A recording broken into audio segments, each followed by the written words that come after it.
আচ্ছা, আগের দিন আমরা যে অবধি করেছিলাম মানে জটিল সংখ্যার মডিউলাস অ্যামপ্লিটিউড অবধি শিখেছিলাম। তো আজকে আমরা যেটা করব সেটা হচ্ছে জটিল সংখ্যার বীজগণিতটা শিখব।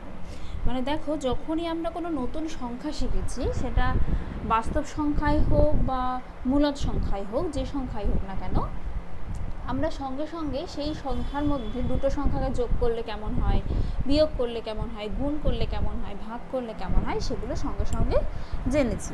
তো জটিল সংখ্যাও আমাদের সংখ্যাতত্ত্বের নতুন একটা বিষয়, সেই জন্য এর যোগ বিয়োগ গুণ ভাগটা কীভাবে হচ্ছে সেটা আমরা জানব। তো দেখো, আমি আগের দিনের ভিডিওতেই বলেছি যে জটিল সংখ্যাকে এরকমভাবে লেখা যায়, ধরো z=x + iy এই ফর্মে লেখা যায়, তাই তো। এবার আমি ধরে নিচ্ছি যে দুটো জটিল সংখ্যা আমার কাছে আছে, একটা z1, সেটাকে আমি লিখলাম x1 + iy1, আর একটা জটিল সংখ্যা আছে z2, সেটা = x2 + iy2। ঠিক আছে, আমি ফার্স্টে শিখছি যোগ। তো এবার যদি z1 এর সঙ্গে z2কে যোগ করা হয়, z1 + z2, তাহলে কি হবে, এখানে নিয়মটা হলো যে রিয়েল পার্টের সঙ্গে রিয়েল পার্ট যোগ হবে, ইমাজিনারি পার্টের সঙ্গে ইমাজিনারি পার্ট যোগ হবে। অর্থাৎ x1 + iy1 plus x2 + iy2, এটা যদি আমাদের ফর্ম হয় তাহলে এটা দাঁড়াবে x1 + x2, এখানে চিহ্নটা কি আছে প্লাস, তাহলে প্লাস চিহ্ন নিলাম,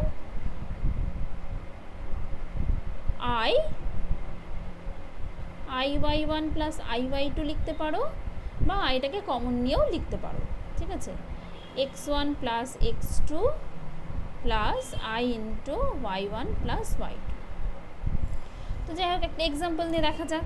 ধরো 2 + 3i, এটা আমার z1, আর z2 = 5 + 4i।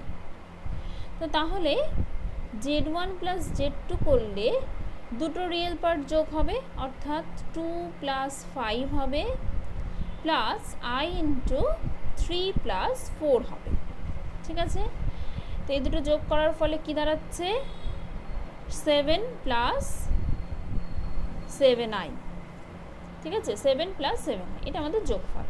একই রকমভাবে যদি এটা যোগ না করে বিয়োগ করা হতো তাহলে ব্যাপারটা কীরকম দাঁড়াতো। 2 নম্বরে শিখছি বিয়োগ।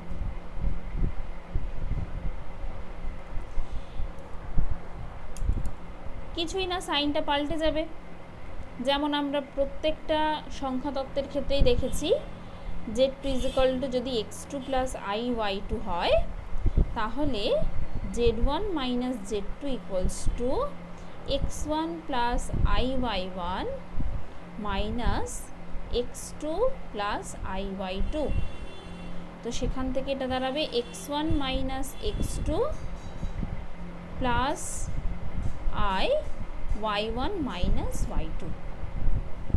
ঠিক আছে, তো আগের এই যে এক্সাম্পলটা নিয়েছিলাম সেই এক্সাম্পল ধরেই করি। z1 - z2 = 2 + 3i - 5 + 4i।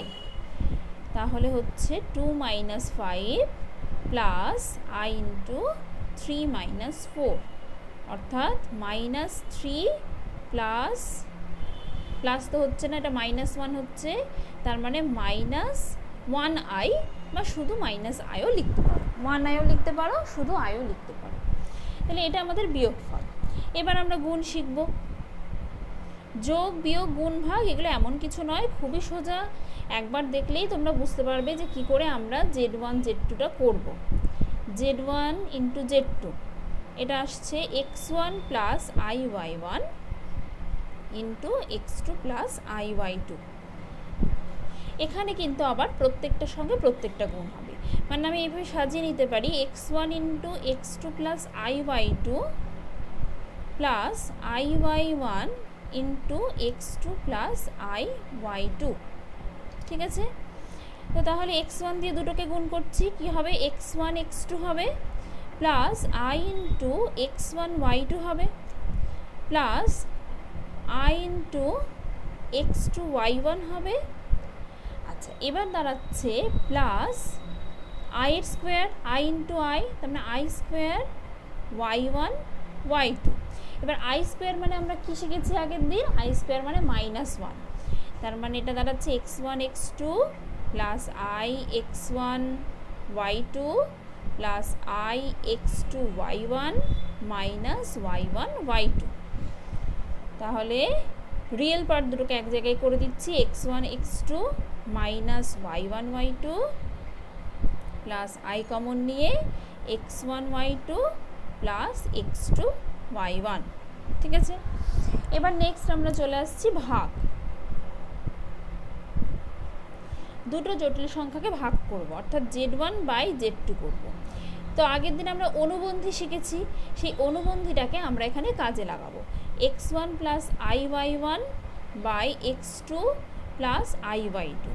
আমাদের প্রথম কাজ হবে, করণীতে যেমন আমরা হরের করণী নিরসন করতাম, সেই একই রকমভাবে এখানে অনুবন্ধী জটিল সংখ্যা দিয়ে নিচে এবং ওপরে গুণ করব, লব এবং হর উভয়কে গুণ করব। তার ফলে নিচের সংখ্যাটা জটিল সংখ্যা থাকবে না, একটা রিয়েল নাম্বার হয়ে যাবে। তো সেটাই আমাদের উদ্দেশ্য, x1 plus i y1 into x2 minus I y2। আর অনুবন্ধী দিয়ে গুণ করলে কি হয়, এটা x2 square plus y2 square, এটা আমরা আগের দিনই শিখেছি। এবার দেখো গুণ তো আমরা অলরেডি শিখে গেছি, তো এই গুণটা করতে পারবো, আর এখানে এই ভাগটাও করতে পারবো। গুণ করলে কি হচ্ছে, এবার আমি একবারই করছি, x1 x2 plus i y1 x2 minus I x1 y2 মাইনাসে মাইনাসে প্লাস y1 y2। এটা প্লাস হলো কেন একবার বলে দিই, এখানে প্লাস মাইনাস গুণ হয়ে মাইনাস হয়, আই স্কোয়ারের জন্য একটা -1 হয়, তাহলে দুটো মাইনাস গুণ হয়ে প্লাস হয়ে যাচ্ছে, আর y1 ইন্টু y2, এটা দাঁড়াচ্ছে by x2 square plus y2 square. এবার আমাদের কাজ হচ্ছে রিয়েল পার্টটাকে এক জায়গায় করা এবং ইমাজিনারি পার্টটাকে এক জায়গায় করা। ঠিক আছে, বোঝা গেল? এই হলো আমাদের জটিল সংখ্যার যোগ বিয়োগ গুণ ভাগ। এইবার দেখো, জটিল সংখ্যার যোগ বিয়োগ গুণ ভাগটা আমরা যখন শিখলাম, জটিল সংখ্যাকে যে আমরা পোলার ফর্মে সাজাতে পারি সেটাও আমরা আগের দিন দেখেছি, যে কোনো একটা জটিল সংখ্যা যদি z1 হয় সেটাকে আমরা r cos theta plus i r sine theta এইভাবে লিখতে পারি, বা আর কমন নিয়ে এরকমও লিখতে পারি, আর into cos theta plus i sine theta, এইভাবে লিখতে পারি, যেখানে আর আমাদের মডিউলাস এবং থিটা অ্যাকচুয়ালি অ্যাম্পলিটিউড বা argument of this number, complex number z. এবার যদি এইরকম ফর্মে থাকে তাহলে সেটা যোগ বিয়োগ গুণ ভাগ কেমন হবে। যোগ এবং বিয়োগ নিয়ে বিশেষ কিছু বলার নেই, গুণটা একটু দেখার আছে, গুণ এবং ভাগ। ঠিক আছে, তো আমি গুণ এবং ভাগটা এখানে আলোচনা করছি। z1 ইকুয়ালস টু ধরো r1 cos theta 1 plus I r1 sine theta 1, বা এইভাবে কমন নিয়ে লিখতে পারো r1 into cos theta 1 plus i sine theta 1। ঠিক আছে, একই রকমভাবে z2টাকে লিখছি r2 into cos theta 2 plus i sine theta 2। তাহলে z1 ইন্টু z2 এই ফর্মটা যদি আমি করি তাহলে কীরকম দাঁড়াচ্ছে একটু খেয়াল করো। প্রথমেই হয়ে যাচ্ছে r1 এর সঙ্গে r2 গুণ, r1 r2, বাকি পোর্শনটা cos theta 1 plus i sine theta 1 into cos theta 2 plus i sine theta 2। ঠিক আছে, তাহলে যেটা হবে সেটা হচ্ছে r1 r2 into cos theta 1 cos theta 2 plus I cos theta 1 sine theta 2 plus i sine theta 1 cos theta 2 minus sine theta 1 sine theta 2। এবার real পার্টটাকে এক জায়গায় করে দিচ্ছি, r1 r2, রিয়েল পার্টটা এক জায়গায় করলে আসছে cos theta 1 cos theta 2 minus sine theta 1 sine theta 2 plus I common নিলে cos theta 1 sine theta 2 plus sine theta 1 cos theta 2 r1 r2। দেখো এটা একটা ত্রিকোণমিতির ফর্মুলাটা কি cos theta 1 plus theta 2 plus i sine theta 1 plus theta 2। ঠিক আছে, তাহলে আমরা বুঝলাম কি z1 z2কে গুণ করলে তার গুণফলটা এরকম আসছে। এবার তোমরা একই রকমভাবে চেক করতে পারো যে ভাগফলটা কেমন আসবে। ভাগফলটা আমি বলে দিচ্ছি, তোমরা নিজেরা একবার চেক করবে, বইতে তো অবশ্যই আছে, তবে চেষ্টা করবে নিজেরা চেক করার। এটা আসবে cos theta 1 minus theta 2 plus i sine theta 1 minus theta 2। এটা একটু চেক করে দেখো যে এটা আসছে কিনা z1/z2টা। তাহলে আমরা কি কি শিখলাম? জটিল সংখ্যার যোগ বিয়োগ গুণ ভাগ, এবং সেটাকে যদি পোলার ফর্মে সাজানো থাকে তাহলে তার যোগ বিয়োগ গুণ ভাগটা কেমন হবে। ঠিক আছে, এবার আমাদের কাজ হলো জটিল সংখ্যার গুণ ও ভাগের মডিউলাস এবং আর্গুমেন্ট নির্ণয় করা। জটিল সংখ্যার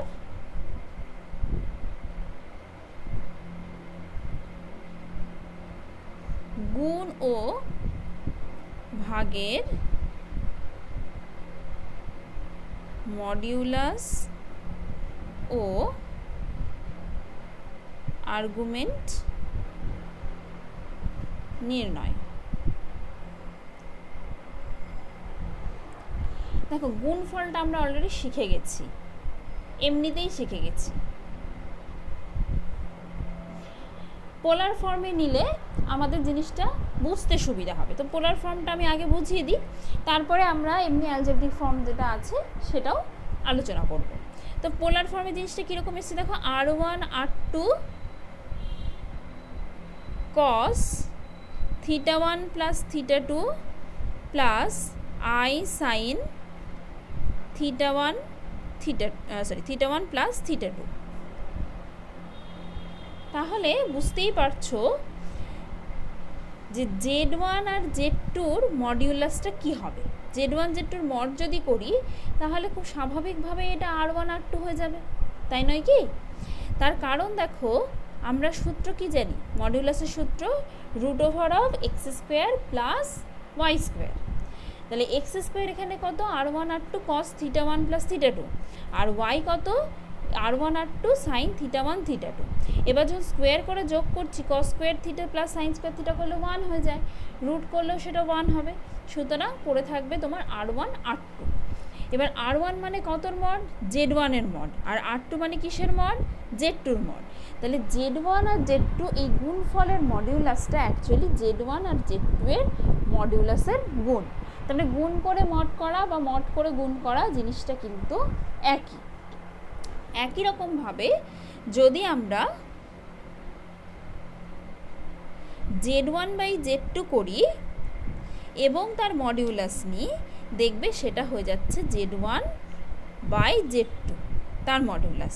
তার কারণ কি? তার কারণ হচ্ছে মড অফ z1/z2 যদি করা হয় সেটা হয়ে যাচ্ছে r1/r2। কারণ দেখো এখানেও একই রকম cos theta plus i sine theta, তার মানে স্কোয়ার করে যোগ করলে এটা 1 হয়ে যাবে। আর r1 মানে কতর মড, z1 এর মড, আর r2 = কতর মড, z2 এর মড। তাহলে মড z1 z2 আমরা লিখতে পারি, মানে মডিউলাস নিয়ে আমাদের বিশেষ কিন্তু সমস্যা নেই।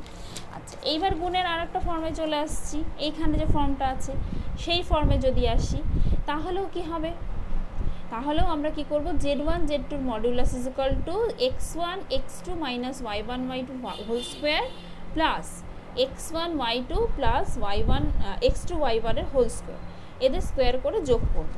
তো করে দেখা যাক কি আসে। একটা আমি চেক করে দিই,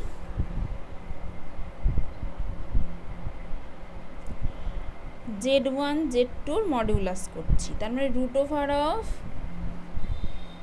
√(x1 x2 minus y1 y2 তার whole square plus x1 y2 plus x2 y1 তার হোল স্কোয়ার, এটা আমরা চাইছি। এবার এটাকে হোল স্কোয়ার করে দিই, x1 square x2 square plus y1 square y2 square minus 2 into x1 x2 y1 y2 plus x1 square y2 square plus x2 square y1 square plus 2 into x1 y2 x2 y1। দেখো এই 2ab part দুটো কেটে যাচ্ছে, তাই তো 2ab পার্টটা কিন্তু কেটে যাচ্ছে, পড়ে থাকছে কত আমাদের এই চারটে টার্ম। তো সেখান থেকে দেখো আমি যদি x1 স্কোয়ার কমন নিই তাহলে x2 square plus y2 square থাকছে, নেক্সট এই দুটো থেকে আমি y1 স্কোয়ার কমন নিচ্ছি, আবার আসছে x2 square plus y2 square, ঠিক আছে। তো একই রকমভাবে আমি আবার x2 square plus y2 square common নিলে, ঠিক আছে এটা কমপ্লিট আমি করেই দিচ্ছি বুঝতে সুবিধা হবে, x2 square plus y2 square common নিলাম, পড়ে রইল আমার x1 square plus y1 square. তাহলে এইটা কতর মডিউলাস z2 আর এটা z1 এর মডিউলাস। তাহলে এইভাবে লিখতে পারি x1 square plus y1 square into root over of x2 square plus y2 square z1 into z2, ঠিক আছে, mod of z1 mod of z2। বোঝা গেল? একই রকমভাবে ভাগেরটাও আমরা দেখতে পারব। এইবার আমাদের মেন সমস্যা যেখানে, সেটা হচ্ছে আর্গুমেন্ট নির্ণয়ের সময়, যখন আমরা মডিউলাসের গুণ এবং ভাগের আর্গুমেন্টটা ক্যালকুলেট করব, সেটা নিয়ে কিন্তু আমাদের একটু ভাবার বিষয় আছে, একটু ভাবতে হবে। তো দেখো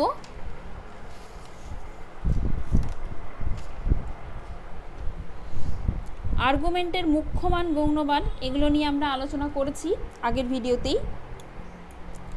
তো পোলার ফর্মেই আমি লিখছি, ধরো z1 ইকুয়ালস টু আমার আর cos θ1 plus i sin θ1।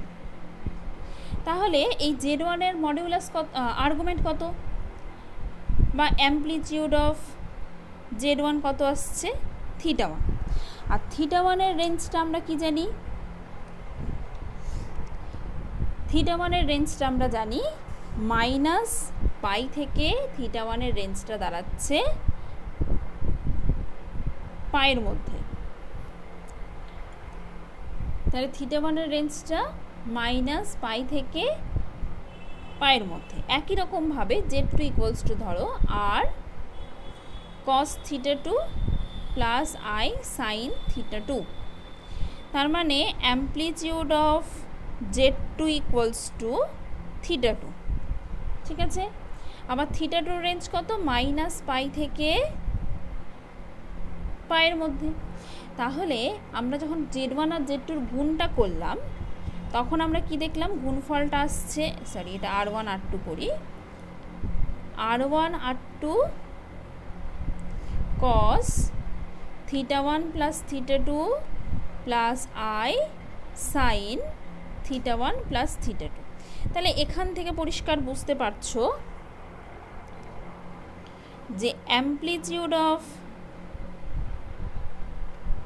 z1 z2 এটা কত আসছে, বা আর্গুমেন্ট অফ z1 z2 এটা কত আসছে, θ1 প্লাস θ2। কিন্তু অ্যাকচুয়ালি কি θ1 প্লাস θ2 হবে? এটা কিন্তু θ1 প্লাস θ2 সবসময় হবে না। কেন হবে না? দেখো θ1 প্লাস θ2 যদি করি তার রেঞ্জটা কত আসছে, তার রেঞ্জটা দাঁড়াচ্ছে মাইনাস 2π থেকে প্লাস 2π এর মধ্যে। কিন্তু আমরা কি জানি, আর্গুমেন্ট বা অ্যামপ্লিটিউডের মুখ্য মান, ঠিক আছে, মুখ্য মানের রেঞ্জ কিন্তু সবসময় কি থাকে, মাইনাস পাই থেকে পায়ের মধ্যে থাকে, তাই তো। এইটা আমাদের অ্যাকচুয়ালি রেঞ্জ হয়, কিন্তু আমরা দেখছি θ1 প্লাস θ2কে করলে এই পুরো রেঞ্জের মধ্যেই থাকতে পারে। তাহলে মুখ্য মানটা নিশ্চয়ই এটা হবে না, এইটা অ্যামপ্লিটিউডের একটা মান অবশ্যই, ঠিক আছে, এটা অ্যামপ্লিটিউড বা আর্গুমেন্টের অবশ্যই একটা মান, কিন্তু এটা মুখ্য মান নাও হতে পারে। আচ্ছা, তাহলে তিনটে কেস হতে পারে। আমরা মুখ্য মানকে কী দিয়ে লিখি? স্মল আর এ আর জি বা স্মল এএমপি, ন্যাচারালি এ আর জি দিয়ে লেখা হয়ে থাকে। তাহলে এই যে এ আর জি অফ Z1 Z2 যদি আমরা করি, তাহলে সেটা অ্যাকচুয়ালি হবে আমাদের argument of Z1 plus argument of Z2 plus m. এই এম এর ভ্যালুটা কি হবে সেটা ডিপেন্ড করছে এই θ1 প্লাস θ2 ভ্যালুটা কত তার উপরে। এম এর ভ্যালু 0 হতে পারে, এম এর ভ্যালু -2π হতে পারে, এম এর ভ্যালু +2π হতে পারে। ঠিক আছে, তাহলে এম এর কী কী ভ্যালু হতে পারে? 0, -2π, +2π। তাহলে কখন কি হবে সেটা আমাদের একটু মনে রাখতে হবে। যদি কি না θ1 প্লাস θ2 এইটার মানটা আমাদের উপযুক্ত রেঞ্জের মধ্যে অলরেডি বিলং করে যায়, অর্থাৎ θ1 প্লাস θ2 এটা যদি অলরেডি আমার এই রেঞ্জে বিলং করে যায়, তাহলে অবশ্যই m = 0 হবে, আর আমাদের কিছু করার দরকার নেই এক্সট্রা।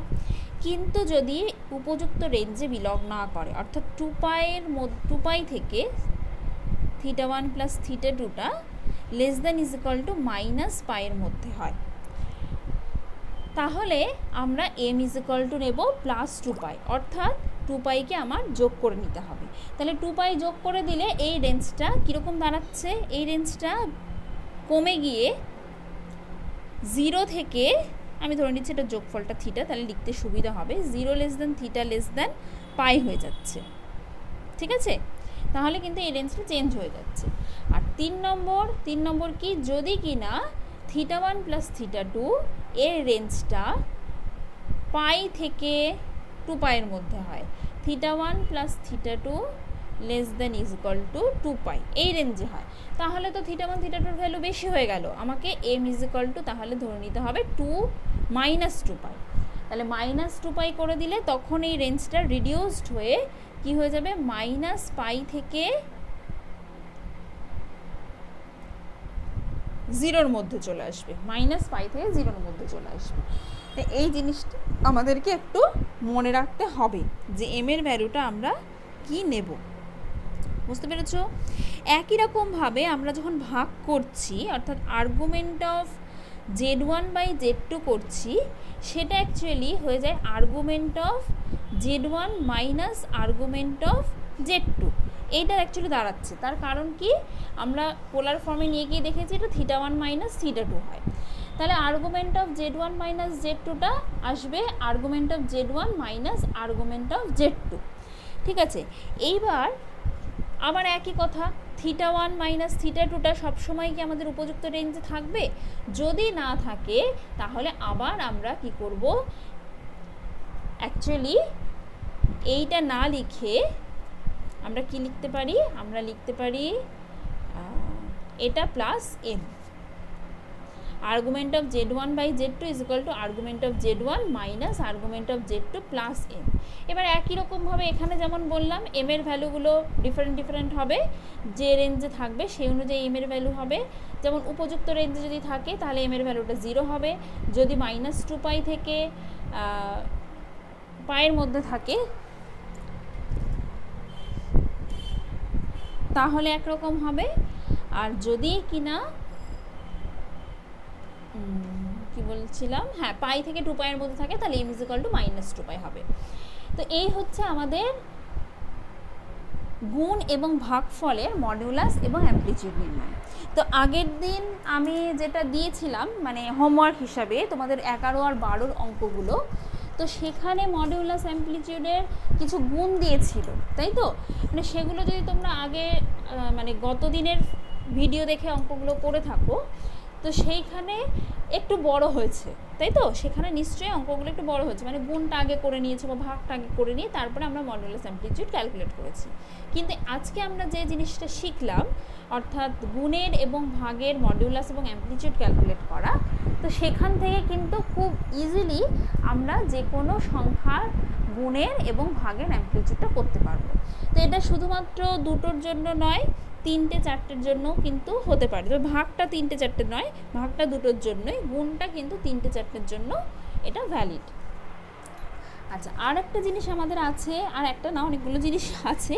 তো তার মধ্যে আছে জটিল সংখ্যার বর্গমূল নির্ণয়, জটিল সংখ্যার বর্গমূল নির্ণয় এবং একের ঘনমূল নির্ণয়। ঠিক আছে, তো জটিল সংখ্যার বর্গমূলটা শিখব এবং একের ঘনমূল নির্ণয় শিখব। তো দেখো, z1 একটা জটিল সংখ্যা বা z একটা জটিল সংখ্যা x প্লাস iy, আমি এর বর্গমূল নির্ণয় করছি, অর্থাৎ √z ক্যালকুলেট করছি। তাহলে √zটাকে আমি ধরে নিচ্ছি আর একটা জটিল সংখ্যা a plus iy, ib, a plus ib। তাহলে উল্টো দিকে আমরা লিখতে পারি যে z equals to a plus ib তার হোল স্কোয়ার। তাহলে a প্লাস আইবি যদি হোল স্কোয়ার করি, তার মানে actually x plus i y equals to আমার হয়ে গেল, দেখো এ স্কোয়ার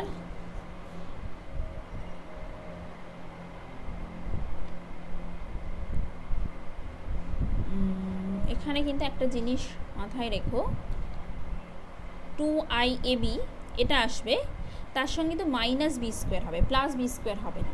তার কারণ যেন আইবি তার হোল স্কোয়ার হবে, অ্যাকচুয়ালি আমাদের সূত্রটা হচ্ছে a square plus b square plus 2ab। তো এ স্কোয়ার লিখলাম প্লাস 2abটা লিখলাম প্লাস বি স্কোয়ার। তো এখানে বি মানে কি শুধু বি স্কোয়ার নয়, এখানে আইবি তার হোল স্কোয়ার, তাহলে আইবির হোল স্কোয়ার মানে আই স্কোয়ার বি স্কোয়ার, আর আই স্কোয়ার -1, সেই জন্য এটা মাইনাস বি স্কোয়ার হলো। তাহলে রিয়েল পার্ট কোনটা? রিয়েল পার্ট হচ্ছে a square minus b square, আর ইমাজিনারি পার্ট হচ্ছে 2iab। আমাদের অ্যাকচুয়ালি কাজ হচ্ছে এ আর বি এর মান নির্ণয় করা, তাই তো? আমরা এক্স ওয়াইয়ের মান জানি, এ আর বি এর মান সেখান থেকে আমাকে নির্ণয় করতে হবে। তাহলে অ্যাকচুয়ালি আমরা কী পেয়ে গেলাম? A square minus b square is equal to পেয়ে গেলাম x, R 2ab equals to পেয়ে গেলাম ওয়াই। এটা আমাদের অ্যাকচুয়ালি ভ্যালুটা আসলো। তাহলে এখান থেকে আমাদের কাজ হচ্ছে এ আর বিটা ক্যালকুলেট করা। তো কিভাবে করতে পারি? দেখো, a square plus b square তার হোল স্কোয়ার, এটা আমরা লিখতে পারি a square minus b square তার whole square plus 4a square b square, এটা লিখতে পারি। কিছুই না, a plus b whole square is equal to a minus b whole square plus 4ab, এই সূত্র। তাহলে a minus b whole square মানে কি? এ স্কোয়ার মাইনাস বি স্কোয়ারের মান আমরা এখানে কি রেখেছি? এক্স, তাহলে এটা হয়ে গেল এক্স স্কোয়ার। আর 4a স্কোয়ার বি স্কোয়ার মানে 2abর হোল স্কোয়ার মানে ওয়াই স্কোয়ার। ঠিক আছে, তাহলে সেখান থেকে আমরা পেয়ে গেলাম a square plus b square তার whole square is equal to এটা। তাহলে a square plus b square equals to √এক্স স্কোয়ার প্লাস ওয়াই স্কোয়ার। তাহলে দেখো, এই সমীকরণটা 1, এটা আমাদের 2, আর এটা আমাদের 3। তাহলে 1 আর 3কে যদি যোগ করি, 1 প্লাস 3 যদি করি, তাহলে থাকবে দেখো 2a square equals to x plus √এক্স স্কোয়ার প্লাস ওয়াই স্কোয়ার। সেখান থেকে আমরা পেয়ে যাব a square is equal to x plus √এক্স square plus y square by 2। তার মানে এ ইজ ইকুয়াল টু এটার পুরোটার রুট। তাহলে এক্স ওয়াই সবগুলোই জানা, সুতরাং এই ভ্যালুটা আমরা ক্যালকুলেট করতেই পারবো। একই রকমভাবে যদি 1 - 3 করো, তাহলে আমরা সেখান থেকে কিন্তু বি এর ভ্যালুটা পেয়ে যাব, বি এর ভ্যালুটা আমরা সেখান থেকে পেয়ে যাব। তাহলে এইটা গেল আমাদের জটিল সংখ্যার বর্গমূল।